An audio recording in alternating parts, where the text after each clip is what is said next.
Allergy-Free Living, and today we have a great Crohn's double chocolate brownie.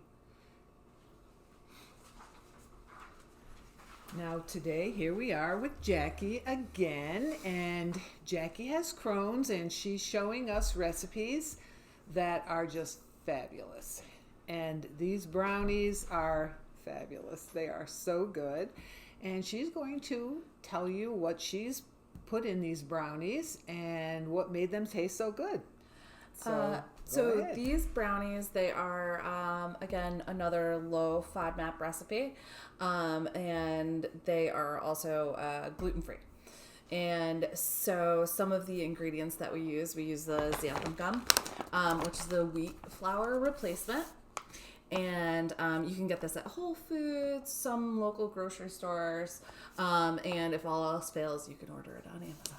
Right. And this one is a Pamela's. It's the Pamela's All-Purpose Artesian Blend. This is the one that is what I use for anything for baking. Now Jackie said this one doesn't have xanthan gum in it, actually. Okay. This one comes without it, and you have to put xanthan gum in it. Yep. So this one has it. And grab the wrong bag. Well, it happens to the best of us.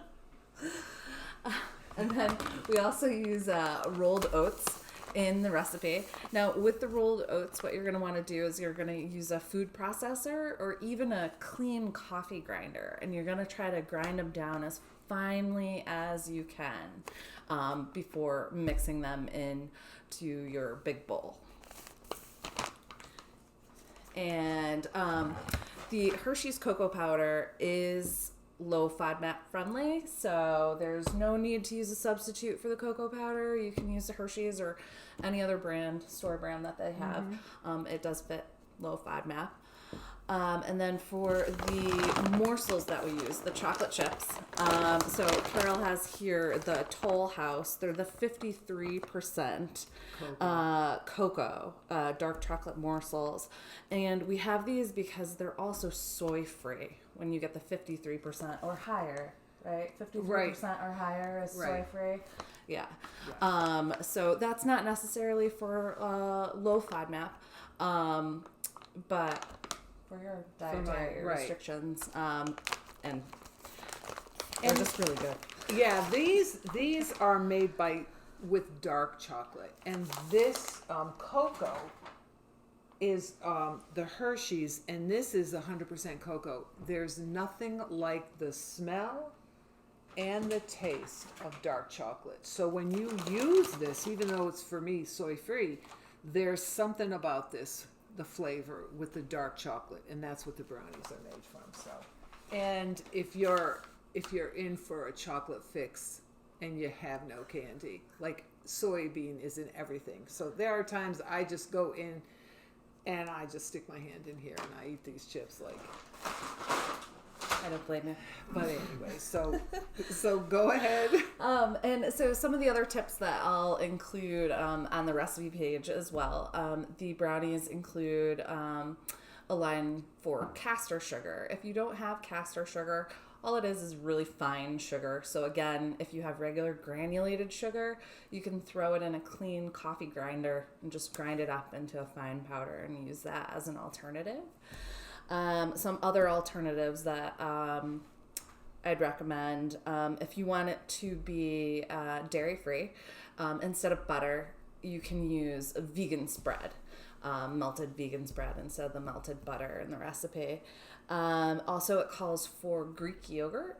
If you need to do a dairy-free yogurt or lactose-free, those are good substitutes as well. Although for the low FODMAP, the way that Greek yogurts are made or processed, they're acceptable for low FODMAP Crohn's diets as well. Now, what about the coconut yogurt? There's a yogurt called SO, S-O. Yes, that is one of the. Yep, that is a great substitute to use. It is. Yes, it is. Yes, okay. And it'll come out just fine using one of those as well. Because that's what I use. Yeah.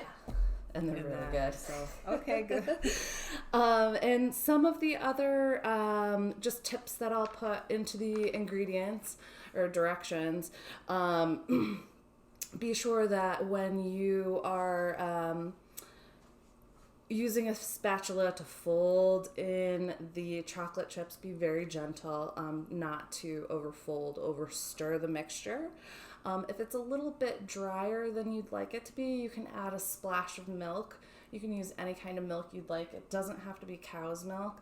I don't use cow milk. I will use either soy milk, coconut milk, almond milk, or my new friend, oat milk. Okay. And those are really good substitutes as well. Remember to let the brownies cool completely before you take them out of the pan and cut them up.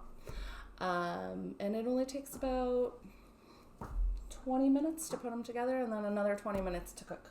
25 minutes to cook. Okay. Yeah, so it's a nice little treat. Well, guys, I will tell you, we have a hardworking photographer here, and he can move a little closer. Here you go. And you can take this. No, I'm giving this to you. And you know what? I don't eat on camera, but these are good. So, good job, Jackie. They're excellent. Okay, Kids love everybody. 'em. Thank you very much. We'll see you again. Bye.